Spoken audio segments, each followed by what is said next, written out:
मेरे को फिर मेरे को किसी ने याद किया, बोला कि तुम शादी कर लो, 36 के हो गए हो, 40 के बाद मतलब फिर काम खराब हो जाता है।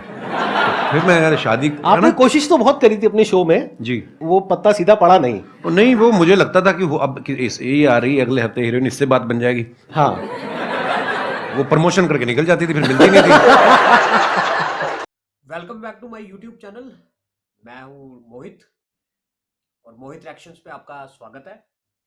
तो आज हम देखेंगे कि कपिल शर्मा साहब गए हैं संदीप महेश्वरी से मिलने उनके शो में। सो आप उससे पहले आज हम उस पर रिएक्शन देंगे, काफ़ी अच्छा लगेगा, आंसरिंग और क्वेश्चनिंग होगी। तो उससे पहले आप मेरा यूट्यूब चैनल को लाइक कीजिए और सब्सक्राइब कीजिए, ताकि मैं मोटिवेटेड रहूं, ताकि आप देखते रहें मुझे और मेरे रिएक्शंस पे आप एंजॉय करते रहें, एंटरटेनमेंट करते रहें। आज हम देखते हैं कि कपिल शर्मा जी और संदीप महेश्वरी जी के बीच में क्या बातें हुई, क्या आंसरिंग हुई, क्या क्वेश्चनिंग हुई, क्या उनके कैंडिडेट्स ने पूछा। Let's start.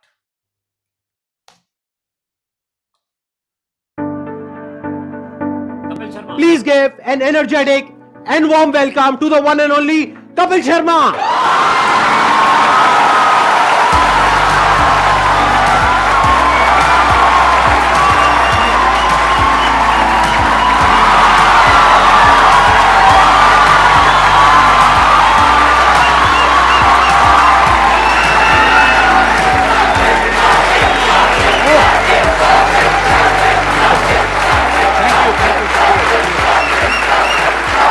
Please, right here. Thank you इतने प्यार के लिए, मोहब्बत के लिए। क्या एनर्जी आप सबकी, वाह।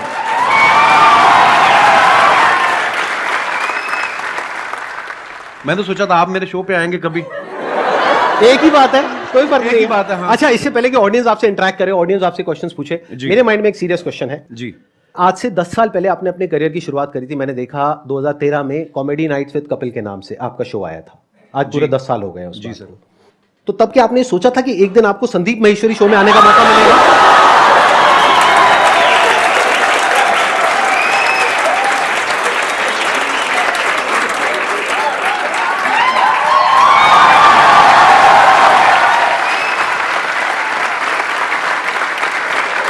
मैं सर आपके वीडियोस देखता रहता हूँ, बहुत अच्छा बोलते हैं आप और बहुत अच्छा मोटिवेट करते हैं स्टूडेंट्स को, यंगस्टर्स को। मुझे बड़ा अच्छा लगता है। और मैंने 3 महीने के लिए अपना शो बनाया था, पता नहीं चला कब 10 साल हो गए। लोगों का प्यार है और आप सबकी, लोग बहुत प्यार करते हैं सर आपको।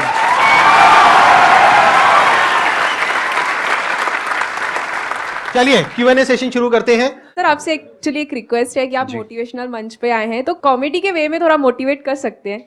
ये संदीप जी से बेहतर कौन करता है? सर, मैंने वो इतने तो सारे हाँ। वीडियोस देखे हैं कि हाँ। आपको इतनी मोटिवेशनल बातें करते हैं आपके साथ और बीच बीच में आपको हंसाते रहते हैं, तो इसीलिए शायद इनका शो इतना पॉपुलर भी है। Hello Kapil sir. सर मैं आपका बहुत बड़ा फैन हूँ। Thank you brother. मैं आपके साथ 2 लाइन गाना चाहता हूँ। मैं सीरियसली बोलूं, आपको देख के मुझे कोई गाना नहीं याद आ रहा। सर मेरे को आ रहा है सर आपको देख के गाना याद। प्लीज आप शुरू करिए। गुलाबी हाय आंखें हाय। जो तेरी देखी, शराबी ये दिल हो गया, संभालो मुझको ओ मेरे यारो, संभलना मुश्किल हो गया। गुलाबी आंखें जो तेरी देखी, शराबी ये दिल हो गया। वाह, बड़े एनर्जी यार, क्या बात है, बहुत बढ़िया। सर मैं बहुत ज़्यादा बोलती हूँ, बहुत ज़्यादा, हद से ज़्यादा बोलती हूँ। भगवान उसका भला करे जिससे आपकी शादी होगी।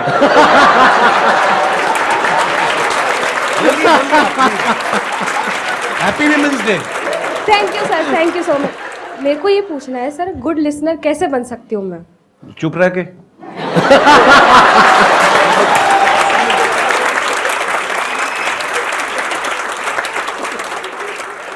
मेरा एक क्वेश्चन था कि आजकल जैसे इंस्टाग्राम पे भी बहुत सारे इन्फ्लुएंसर्स बढ़ रहे हैं, तो कुछ ही टाइम में उनका कंटेंट की कमी हो जाती है, तो आप इतने साल से रेगुलरली कर रहे हो, तो आप कैसे अपने आप को रेलेवेंट रख रहे हैं और हम सबके लिए मतलब अभी भी इतना एंटरटेन कर रहे हैं और कैसे कर पा रहे हैं? मुझे ऐसा लगता है आज से जब 15 साल 16 साल पहले जब नेशनल टीवी पे काम हिंदी में काम शुरू किया था, तो मेरे खुद के दोस्त बोलते थे कॉमेडी बड़ी हो चुकी है, अब नहीं होगी। मैं कहा ऐसे तो सांस भी बड़े ले चुका है ना। तो मुझे ऐसा लगता है कि जब तक दुनिया है, जब तक हालात हैं, हर रोज़ कुछ ना कुछ आपकी ज़िंदगी में घटता है। आप न्यूज़ चैनल लगा के देख लो, या हर जगह आपको कोई ना कोई नई चीज़ें मिलती हैं। तो जब तक ये सब होता रहेगा, ह्यूमर भी आता रहेगा। हाँ, मेहनत लगती है, पर हाँ, जैसे ये जो आपकी एनर्जी देखी, जो आप लोगों का प्यार देखा, तो ये हमें मोटिवेट करता है और मेहनत करने के लिए।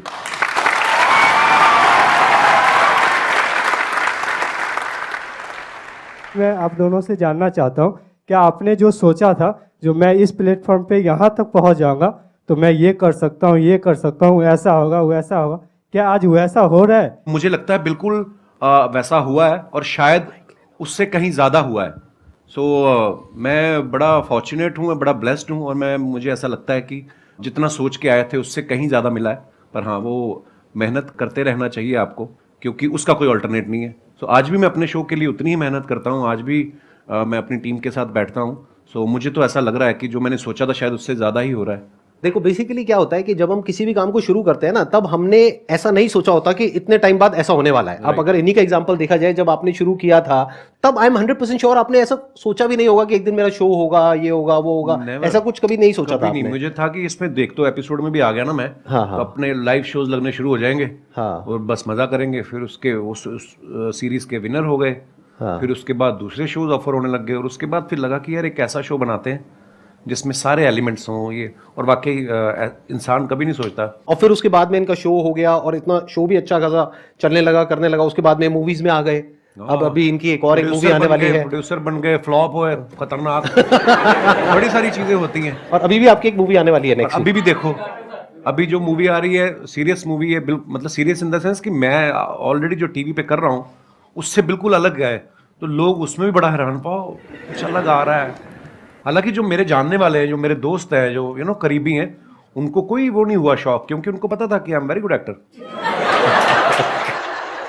तो बिल्कुल संदीप जी ने सही कहा, बहुत सारी चीजें होती जो हम लोग हमारे बियॉन्ड में हमने एक्चुअली नहीं सोची होती। इसको आप इस तरीके से देखो कि जैसे जैसे हम लाइफ में आगे बढ़ते हैं ना, तो हमारी जो विजन है वो बड़ी होती है। बिल्कुल। जब अभी अगर आप अपनी बात करो तो आपकी विजन इतनी सी है, तो आपको लग रहा है कि मैं बस इतना ही कर सकता हूं। जब वहां पहुंच जाओगे तो विजन और बढ़ जाएगी। फिर एक ऐसा पॉइंट आ जाता है जब विजन आपकी 360 डिग्री हो जाती है, तब आपके अंदर से आने लग जाता है कि यार मैं कुछ भी कर सकता हूं।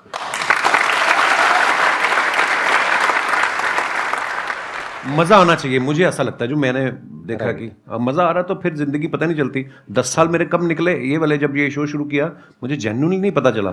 मैं शादी करना भूल गया था बीच में, फिर मेरे को किसी ने याद किया, बोला कि तुम शादी कर लो, 36 के हो गए हो, 40 के बाद मतलब फिर काम खराब हो जाता है।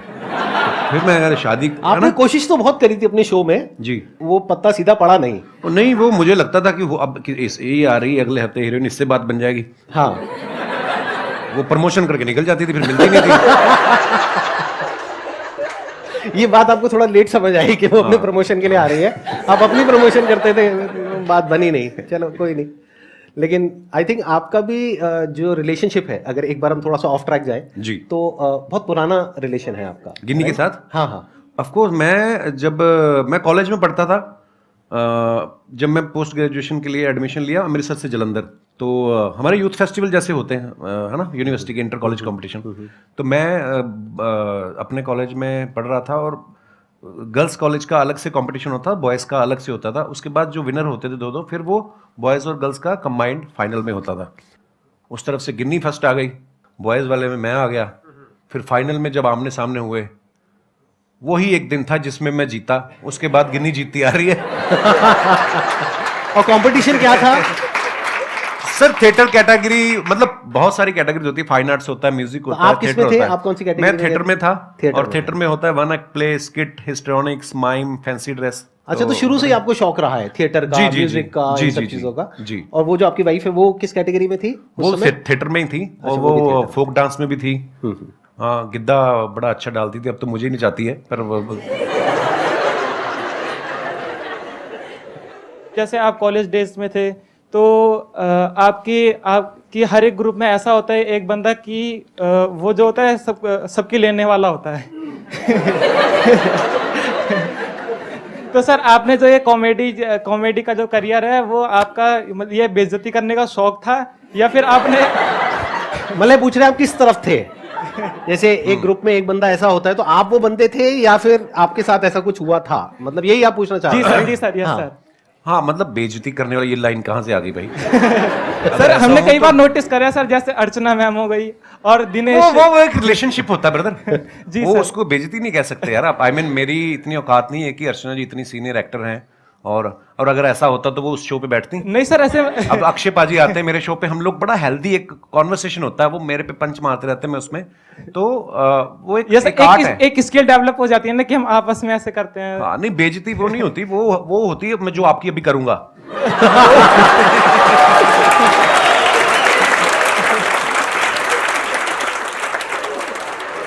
मैं स्कूल में ऐसा नहीं था, बिल्कुल कॉलेज में भी ऐसा नहीं था। हाँ पर मुझे लोगों को हंसाना अच्छा लगता था, पर मैं बड़ा इंट्रोवर्ट था। मुझे लगता कि शायद मैंने ना बहुत साल लोगों को ऑब्जर्व करता रहा, देखता रहा अलग अलग कैरेक्टर्स। तो जैसे अभी मैडम ने भी सवाल पूछा था, तो वो चीज़ें डेवलप हो रही होती हैं, आपको नहीं पता होता है कि आपके अंदर कुछ डेवलप हो रहा है धीरे धीरे करके। तो अच्छा लगता था लोगों को हंसाना। सो आई थिंक उसी की सर वजह अपने आप पर भी शायद- हंसना भी स्किल है सर, कई लोग हैं जो अपने सबसे आप पे पहले हंस ही नहीं पाते। सबसे पहले अपने ऊपर हंसो। एक मैं आपको मंत्र बताऊं छोटा सा, अगर आपको लगे ना कि यार मेरे बारे में लोग क्या कहेंगे, सबसे पहले अपने बारे में खुद ही कह दो। जब आपके शो में कोई भी आता है या जैसे एक्टिंग हो गया या सिंगर, तो आपको किस में मजा आता है? आपने एक्ट्रेस तो बोला ही नहीं। मेन मजे वाली बात है सिंगर है। सिंगर के साथ ज्यादा मजा आता है या हाँ मुझे एक्चुअली क्योंकि पर्सनली मुझे म्यूजिक का बहुत शौक है। नहीं एक्टर्स के साथ भी बहुत मजा आता है, मस्ती मजाक करते हैं, पर कोई जब सिंगर आता है तो उससे ये होता है कि आप भी एंटरटेन होते हो, है ना? नहीं तो अदरवाइज हम उनको कर रहे होते हैं, ऑडियंस को कर रहे होते हैं। तो म्यूजिशियंस कोई भी आते हैं सिंगर या, तो मुझे बड़ा अच्छा लगता है। Thank you. क्वेश्चन मेरा ये है, जैसे कि सर वैसे मैं डिजिटल मार्केटिंग करता हूँ और क्या कहते हैं मिमिक्री वगैरह भी कर लेता हूँ मैं। अच्छा जी। बट मैं क्या है, मैं कहीं चैनल वगैरह पे किसी चीज़ पे मैंने कोई चैनल वगैरह नहीं बनाया। वैसे क्लाइंट के लिए हम लोग ये काम करते हैं, तो उनकी जो सोशल मीडिया अकाउंट है मैं अच्छे खासे रीच उन पे ला सकता हूँ। बट मेरे को टाइम नहीं मिल पाता। ऐसा भी नहीं है, बहुत कुछ करता हूँ, मतलब समझ में नहीं आता कि टाइम क्यों नहीं मिलता अपने लिए अगर निकालना चाहूँ तो। आप जवाब देंगे मैं जवाब दूं? हाथ तो नहीं उठाना चाहते ना आप? मेरा आपसे सवाल है अब। ये सवाल आपने हमसे क्यों पूछा? क्योंकि आपका टाइम है। देखो मैंने जैसे कहा कि आपको जिस चीज में मजा आता है, अगर आपको लग रहा है कि आपको जो आप जो कर रहे हैं उसमें आपको मजा आ रहा है, तो फिर आप वो अपने लिए ही कर रहे हैं, आप ही का टाइम है। और अगर आपको उसमें मजा नहीं आ रहा तो फिर मजा ढूंढने का। नहीं सर मजा तो आता है, मतलब वही है कि टाइम नहीं मिल पाता, पता नहीं कैसे नहीं मिल पाता। भाई टाइम मिलता नहीं है, निकालना पड़ता है। My question is for both of you कि क्योंकि आप लोग अपनी फील्ड में ना you are the number one, whatever you are doing right now you are at the top. तो जब आप लोग उस स्टेज पे थे जहाँ पे आपको आपको पता था आपका काम अच्छा है, पॉपुलैरिटी मिल रही है and people around you started recognising you, तो उस स्टेज पे तो सब ऐसा होता है ना कि अरे यार तुम तो बहुत अच्छा करो, यू नो कि भाई अच्छा क्या है बुरा क्या है, but those people around will be a yes person कि आप जो बोलोगे they will be yes sir. So उस सिचुएशन में when you are at place where you can have everything, so how do you maintain that calm and composure? And वो ऐसा होता है ना कि यू आर you know कि you know what I need to do rather than getting affected by other people's opinion। तो वो अपने आप को कैसे आप मैनेज करते हो सिचुएशन में, या अपने आप को कैसे रियलाइज कराते हो कि ये सब जो चीज़ें हैं ना, फेम है जो भी है, ये तो आएगा चला जाएगा, but me as a person my value is determined by my work, so how do you continue to do that? Wow. आपका सवाल भी जो है मैं समझ पाया हूँ, वो एक ही लाइन में चाहे आप पूछ सकती थी, आपने 36 लाइनें बोली हैं, पर वो भी मजा आया आपकी बात सुन के। पता क्या होता है, लोग बड़ा चढ़ाने वाले भी बहुत होते हैं। जब आप थोड़ा थोड़ा कुछ कहीं राइज करना शुरू करते हैं, बड़े लोग होते हैं, पाजी आपका तो जवाब ही नहीं है। कॉम्प्लीमेंट ले लो, लेने का मजे करो, मिल रहा है ना, कुछ कुछ ले तो नहीं रहा आपसे, उसको सीरियसली लेना। और सबसे इंपॉर्टेंट चीज, जब आप क्रिटिसाइज होते हो, जब आपको कोई अब क्रिकेटर्स देख लो आप, आज अगर कोई सेंचुरी मारता है उसके घर के बाहर जाके ढोल बजा रहे हैं, अगले मैच पे वो 0 पे आउट हो जाए तो कीचड़ भी फेंक आते हैं। अपने लोग बड़े इमोशनल हैं, प्यार करेंगे, दिल से करेंगे, गाली भी देते दिल से करेंगे। सो ना तो खुशी में ज़्यादा, एक्साइटमेंट में ज़्यादा उछलने का, और ना ही अगर आपको कुछ बुरा दिन निकल रहा है, हर दिन एक जैसा नहीं होता ना, तो उस दिन ज़्यादा टेंशन भी नहीं होने का। और ये चीज़ें ना शायद उम्र के साथ आती हैं। मैं पहले ऐसा ही था, मेरे को कोई ट्विटर पे एक गाली देता था, मैं 10 देता था उसको ना। तो वो धीरे धीरे समझ आ जाती है। आई थिंक उसका उम्र का भी उसमें वो बड़ा होता है। आप जैसे जैसे लाइफ में ग्रो करते हैं, परिवार वाले हो जाते हैं, बच्चों वाले हो जाते हैं, ये चीज़ें जो उम्र के साथ आती हैं वो उसी के साथ आती है। सो हाँ, कोई भी चीज़ परमानेंट नहीं है, ना आपका फेम, ना आपका ना आपकी तारीफ जो है वो परमानेंट है, ना ही आपका क्रिटिसिज्म जो है परमानेंट है। सो बस रिलैक्स रहने का। और ये चीजें ना कई बार टाइम के साथ साथ ही समझ आती है। Actually. मतलब अगर आप ये एक्सपेक्ट करोगे कि मेरे को या इनको एक पर्टिकुलर एज पे ये सब कुछ समझ आ जाता 10 साल 15 साल पहले, तो ऐसा नहीं होता है। ऐसा नहीं होता। जब हम वो चीज कर लेते हैं और वो गलतियां करते हैं उस तरह की, राइट। कि जब वो दिमाग पे चढ़ता है, अगर कोई आपको कहता है ना कि हाँ सक्सेस फेम दिमाग पे नहीं चढ़ता है, झूठ बोल रहा है वो इंसान। सबके चढ़ता है, सक्सेस भी दिमाग पे चढ़ता है और फेलियर भी दिमाग पे चढ़ता है। हाँ हाँ, तो जब ये दोनों चीजें दिमाग पे चढ़ती है और हावी होती है, तब हमें अंदर से समझ आता है कि अच्छा इसकी वजह से क्या गड़बड़ हो रही है। फिर इंसान धीरे धीरे उसको हल्के फुल्के तरीके से लेने लग जाता है। हाँ, एक टाइम के बाद कोई चीजें आपको इफेक्ट नहीं करती, आप मर जाते हो।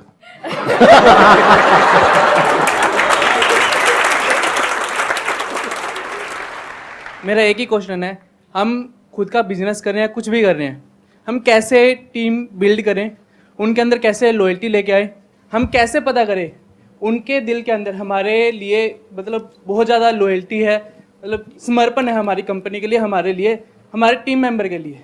It's a good question. और ये हम सिर्फ टीम पे नहीं लगा सकते इस फंडे को, हम दोस्ती पे भी लगा सकते हैं, बिल्कुल। फ्रेंडशिप पे भी लगा सकते हैं, रिलेशनशिप बोल सकते हाँ हैं, जी। Any kind of a relationship, that जी could sir. Be a professional relationship और अ पर्सनल रिलेशनशिप। तो कोई भी रिलेशनशिप हो किसी भी तरीके की, उसको स्ट्रांग कैसे किया जाता है? देखो, आप सामने वाले के मन में क्या चल रहा है ये तो आप कभी भी नहीं जान पाओगे। अगर आपको ऐसी कोई शक्ति मिल जाए तो तुम बिजनेस छोड़ के तुम तो लड़कियों के पीछे लग जाओगे कि मुझे तो पता है इसके दिमाग में क्या चल रहा है। सो देखो, ये शक्तियां तो मुझे नहीं पता कहाँ से आती हैं, हाँ, लेकिन आपको कहीं ना कहीं अंदर से पता चल जाता है कि कौन मेरे लिए अच्छा सोच रहा है। अच्छा, ऐसा भी नहीं है कि जो आज आपके लिए अच्छा है वो आज से 5 साल बाद हो सकता है उसके मायने बदल जाएं, उसकी आपसे एक्सपेक्टेशन अलग हो जाएं। जो मेरे भी बहुत ऐसे मेरे दोस्त हैं, आज भी मेरे वही दोस्त हैं स्कूल कॉलेज के, पर कई दोस्त ऐसा भी होता है कि वो आपसे कुछ और उम्मीद करने लग जाते हैं। समय बहुत बड़ी चीज़ है, समय के हिसाब से आपके विचार भी बदलते हैं, सब कुछ होता है। पर हाँ, अगर आपको ये जानना है कि ये मेरे लिए कितना लॉयल है, तो ये सोचना छोड़ दो, आप अपना 100% उसको दे दो। जब वो देखेगा कि आप उसको कितनी मोहब्बत से इसको ट्रीट कर रहे हो, तो वो सेम शायद बदले में आपको ऐसा मिलेगा।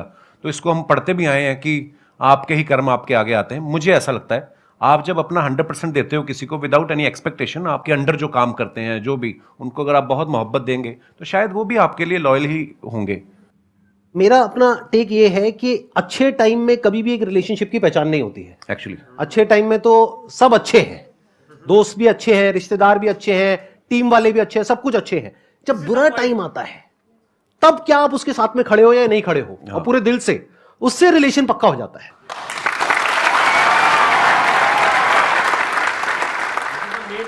मैं आप दोनों की बहुत बड़ी फैन हूँ। Thank you. प्लस आप दोनों ही बहुत पॉजिटिव पीपल हो, लाइक अगर देखें तो किसी को हंसा सकते हो बहुत इजीली और मोटिवेट भी कर सकते हो अपनी कॉमेडी से और अपनी बातों से। सब अग्री करेंगे कि हम कोई भी काम स्टार्ट करते हैं तो हम बहुत इम्पेशेंट हो जाते हैं उस चीज़ को लेके। तो आप इम्पेशेंट आप दोनों भी होते होंगे, तो आप कैसे डील करते हैं उस चीज़ से, दोनों ही दोनों? लाइफ में जो सबसे बड़ी क्वालिटी हम सबके अंदर होनी चाहिए, जो आई एम 100% श्योर इनके अंदर भी है, और वो लोग जो आगे बढ़े हैं लाइफ में सबके अंदर है। लाइफ में अंदर चाहे जैसी भी हालत है, मन है चाहे नहीं है, जो करना है वो करना है, as simple as that. The show must go on. ये क्वालिटी हमारे अंदर सबके अंदर होनी चाहिए अगर हम लाइफ में आगे बढ़ना चाहते हैं, तो जो आज की जनरेशन में बहुत कम लोगों के अंदर होती है। हम क्या सोचते हैं, काम को शुरू करते हैं, रिजल्ट नहीं आया, छोड़ो बेकार है, फिर किया नहीं आया, बेकार है। बेकार है क्या होता है, करना है तो करना है ना, करना है तो करना है। आगे सर आपकी बारी। सेम। मुझे पता था ऐसे ही कुछ आने वाला है यहाँ से। Thank you so much sir यहाँ पर आने के लिए। थैंक यू, मुझे बहुत मजा आया आपसे मिल करके। थैंक यू, बहुत बढ़िया।